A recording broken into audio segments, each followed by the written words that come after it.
Hi, welcome to IR Magazine TV. I'm joined today by Jeff Sanders, Vice Chairman and Co-Managing Partner of Heidrick Struggles Board and CEO Practice. Thanks for joining us, Jeff. Thank you. Absolutely. We're talking today about Heidrick Struggles Board Monitor Report, which looks at Fortune 500 appointments annually. So this report looks at appointments of 2016.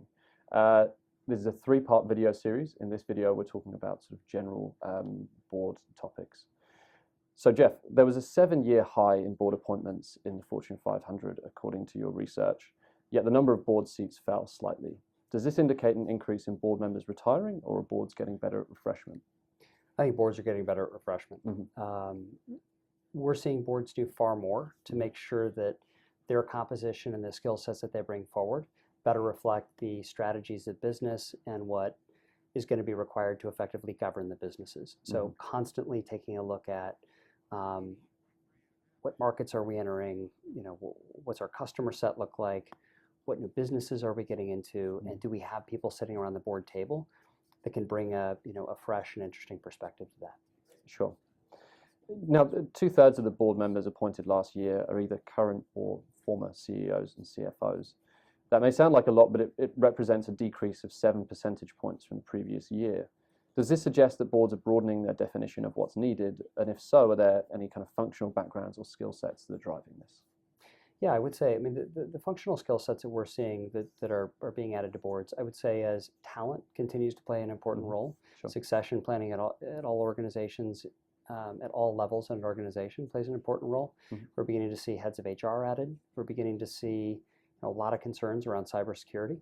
And so people who either have expertise in that area or leading companies that have a similar concern or focus are being added. General counsels. If you're a consumer business, certainly bringing in retail and e-commerce perspective, bringing a social media perspective, those are all areas where we're seeing our clients focus on. And what tips would you give to onboard some of these sort of first-time board members? What advice would you give your clients when thinking about that? Well, I think where we see it work well is where other board members are accepting of the fact that these are people that it is their first time sitting in a boardroom. Sure. And oftentimes they're appointing somebody who will be a mentor to that person coming in, who will kind of help guide them, help them understand the culture of the board, how the board works, and then encourage, coach, and mentor them as they go through the process, in particular in their first year. Sure. Now, around 75% of new appointees had previous board experience, while the number of first-time board members fell by 11 percentage points year on year.